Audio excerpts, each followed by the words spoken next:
अर्थ सद्गुरु श्री गजानन महाराज की जय।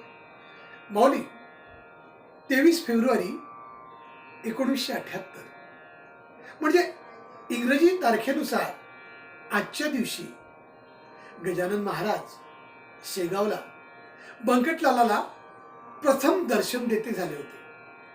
देवीदास पंत पातुरकरांच्या घरासमोर गजानन महाराज उष्ट्या पत्रावळीची शीते खाताना प्रथम दर्शनी बंकटलाल अग्रवाल आणि दामोदर पंत कुलकर्णी या दोन देवपुरुषांना दिसले। बंकटलालाच्या मनी देवत्व ओळखण्याची ताकद होती, देवातील भाव ओळखण्याची ताकद होती, म्हणून बंकटलालाला महाराजांनी शेगावला प्रथम दर्शन दिलं। ती आजची तारीख इंग्रजी कॅलेंडरनुसार 23 फेब्रुवारी। माऊली अशाच पद्धतीचे व्हिडिओ आणि महाराजांच्या भक्तांबद्दल जाणून घेण्यासाठी माझ्या यूट्यूब चॅनलला आणि इंस्टाग्राम ग्रुपला लाईक आणि शेअर करा, सबस्क्राईब करा। धन्यवाद।